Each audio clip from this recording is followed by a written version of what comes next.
Hi guys, it's Vanessa coming to you from the garden just northwest of Austin, Texas in zone 9B in the suburbs. And today I'm going to show you how I installed my shade cloths in my garden. And I'm going to go over all of my best practices when it comes to setting up shade cloth, choosing the right material, what a T-post versus a U-post is, how we drive those posts into the ground, and how to set up shade cloth when you don't want to put a post into the ground. But before we get into the construction of it all, I want to go over why it's important to actually put up shade cloth over the hottest months in southern states when it comes to gardening. Not everything in your garden may need shade cloth, but a lot of things like tomatoes, peppers, eggplants, cucumbers will do quite a bit better when they get a little bit of relief from the extreme sun and heat that we get starting usually late May going into June. Both frost cloth and shade cloth can help extend your growing season depending on your climate. Although Texas has a long growing season, we tend to get a very short-lived spring and then a very long, extended, extreme period of heat throughout the summertime. This can cut your vegetable growing season down significantly if you don't utilize tools to give relief to your plants once extreme temps set in. And sometimes giving your plants just an extra month can really increase your yields in the garden. Shade cloth can also help reduce plant stress. This can actually help reduce the pest pressure in your garden. Although in Texas in the summertime, pests are very prevalent, but a healthy plant can withstand whatever is coming its way quite a bit better, and some sucking pests like aphids and spider mites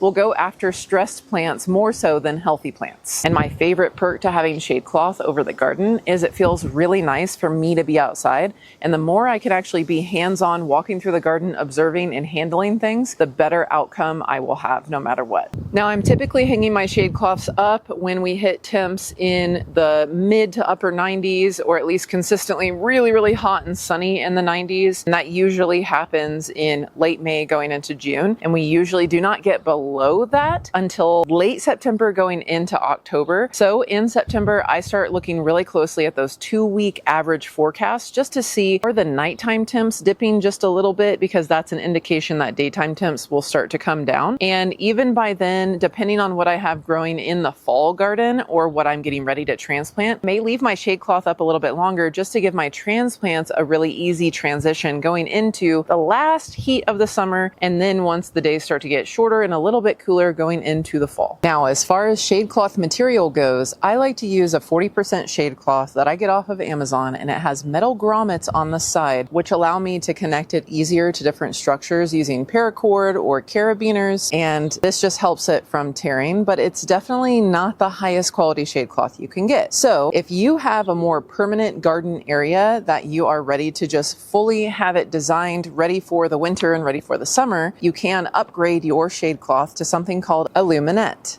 Illuminette is basically a really sturdy type of shade cloth that can also double as a hail shield, which probably would have been very helpful for some of our gardens here in Texas this year because the storms and hail and tornadoes have been insane. But if pricing for the Amazon shade cloth is here, Illuminette is here. So I haven't pulled the trigger yet, but it's definitely something to look into if you're ready to make that jump. Now, if the shade cloths on Amazon are not something you want to use, you can use an old bed sheet or something that you thrifted that is light in color, and you can add grommets to it, like this $5 grommet making kit from Harbor Freight. This literally will hammer into most fabrics, including the thickness of a tarp, and you can add grommets along the edges of any cloth that you can find, even burlap, and then hang this over any structure. And this is a great way to make things out of what you have. With bed sheets, you may not have rain coming through as easily, and it may catch the wind a little bit more. So just keep that in mind when you're doing bed sheets if you opt for that option on shade cloth. I redesigned my raised bed garden about 8 months ago, and so it really changes the way I can hang up shade cloths. So it took a little bit of getting creative to figure out how I actually wanted to do this. And in today's video, I'm going to show you how my boyfriend lovingly helped me install some 8-foot T-posts around the outer edges of my raised beds and on the edges of some of my trellises. And that way I had multiple touch points for me to hang multiple smaller shade cloths instead of one larger one. When it comes to the size of shade cloth, it's important to know that the bigger the cloth, the bigger the wind sail, and the more tension you'll need to stabilize all of it. So this year I opted for multiple smaller shade cloths throughout the garden, which gave me a nice dappled shade. And we got insane storms last night and they're perfectly fine. We're talking 80-mile-an-hour winds in the last month and a half, and these shade cloths have not faltered at all. If you're deciding to drive any type of post into the ground, if you're doing a little over 6 to 8 inches into the earth, you probably want to call 811 and at least have them come mark your lines. It's a free service in most areas of the United States. And if you don't have an 811 line, you can call your municipal office and ask them for what direction you should be going to try and get that information. Now, most municipal lines are actually lower, like 12 to 18 inches in the ground. 6 to 8 inches, you may run into irrigation lines or some cable lines. So just keep that in mind. If you know what cable providers have been serviced in your area for at least the last decade, you can reach out to them and see if they can tell you if any cables are running, because we had to do that at a previous garden and we knew that there was a cable running diagonally through the ground, and as long as we did not go more than 8 inches, we should be okay. And then we had 811 come out and mark all of the gas lines and things like that to make sure we weren't going to actually hit anything. But you don't have to drive posts in the ground in order to hold up shade cloth. Consider if you have wooden raised beds, just taking fence pickets and drilling them into the corners, and then you can attach your shade cloth over that. You can take hula hoops and cut them in half and have a low arch structure over lower growing plants, and you can attach shade cloth or sheets over that using clips or greenhouse clips. Or you can use something like what I did in this bed, which was using leftover PVC pieces and attaching some eye hooks to my fence, popping on some shade cloth that I had left over and weighting down one end of the shade cloth with another PVC piece to keep it heavier, so I can just drape it right over here and get some coverage when I want and move it back when I want to take a look at the bed. So the posts I'm using today are called Tposts, and that's because they make an actual T when you look at the top of the post. They are much sturdier than a U post, which makes a U and is a lot easier to bend. So when it comes to high winds and a lot of tension from a shade cloth being put on the top of that post or pole, you want to make sure it's sturdy enough to withstand what is coming its way. And I find that U posts can be a little too weak for this if you go above the 4 feet high mark. So if you have some U posts that you have access to or you already have on hand, that's okay to use if you're keeping it 4 feet or below. But above that, it tends to bend the posts if you have them connected. These are not the only 2 posts you could use to hang up your shade cloth, but these are the 2 that are easiest to find. And I find my T-posts for the best price at Tractor Supply. But if you don't have a Tractor Supply near you, Home Depot has the largest variety of sizes of T-posts. I'm starting with some smaller 6.6 by 10 foot shade cloths, but I'll show you how I connect them just using carabiners and paracord from Harbor Freight. I'm going to take my shade cloth out of the pack and show you how we installed the 8-foot T-posts in my garden around the edges. So we started with 8-foot T-posts and then marked where we wanted to put them. And I just did consulting, but we're using a T-post driver, which is the tool that's in my boyfriend's hand.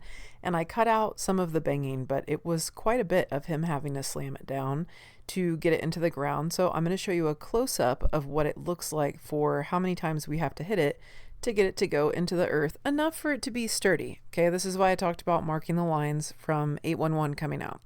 Now, my boyfriend is 6'4" and pretty strong, so this seems easy on camera, but it would be difficult if you were any shorter than that. So I have actually done this at the top of a ladder on a 10-foot T-post, so it is doable. Now, to connect the shade cloth, I'm sure there's some type of bracket that exists that someone's going to put in the comments, but I have had no issues with just using paracord, which is just like a sturdy cordage, and making basically fully tied around the actual pole and then making a loop that's also tied. And then I put a carabiner onto that and tie the first corner of my shade cloth to that carabiner. Now, sometimes when I'm setting these up at first, I don't give enough slack and then I end up having to retie like 30 times. So just do yourself a favor and measure first. Don't eyeball it like I did. and then give yourself some slack so you can always go and tighten more. It's really frustrating if you cut too much of it. Now I'm taking the other end of the cordage, and I thought I was going to attach it to this T-post that I have on the left side of the arch, but I decided to cross over and go to the other T-post on the right side of the arch. I felt like doing a crisscross pattern and running the cordage through the trellis would actually give me a little bit more stability.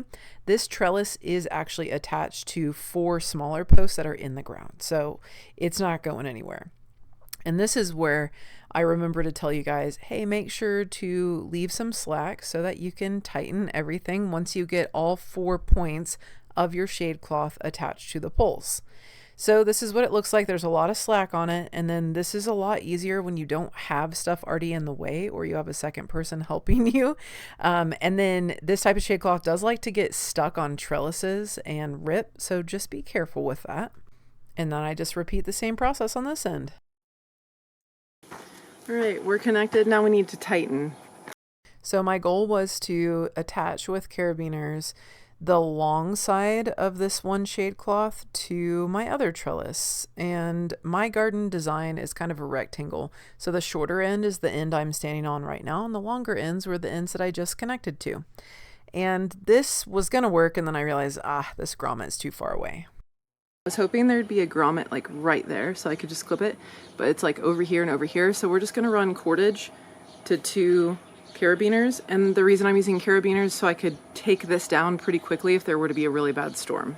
So instead of using 2 carabiners, I'm just taking 1 piece of paracord, running it through the trellis over to the other grommet, and then I'm going to just use my carabiner to pull tightly on that paracord and clip it. Now it would be fine just like this, but the tighter the better, and so I just moved that carabiner 1 more section on this trellis to where it's nice and tight. And it looks a little funky, but it totally works this way. Now, this is after I installed all of the little bitty shade cloths that I put. I have some beds along the fence, so I actually have some brackets from when I used to have a shade cloth in the back here. So that's running from the fence, and I'm utilizing that same corner post. So it's got a tension from that way and a tension from that way. This is one of those shade cloths you saw me put up in the video. These are smaller shade cloths that I ordered after the fact to actually cover this area that I wasn't sure if I was going to cover. And then I have the 2 medium shade cloths, and then I got a smaller shade cloth to go down the middle between them. And you can see it's already snagged on the trellis, so that's one thing you have to be careful with. You can totally cover your trellis with a pool noodle on the edges, and that will help with that. But this design I think looks pretty nice, and it doesn't catch wind very well. Everything is really nice and tight without too much stress on the poles, and it's working really well. I hope this video has been helpful to give you the confidence to figure out a way to hang shade cloth in your summer garden this year. And remember to get creative and use the resources around you. You can always improve upon what you have later down the road, and you will learn a lot in the process. And your plants will thank you for your continued support in these difficult times. If you're wondering what you can still plant right now in the southern states, specifically in Texas in June, go check out my latest video that was uploaded last week. And remember, if you never grow, you'll never know.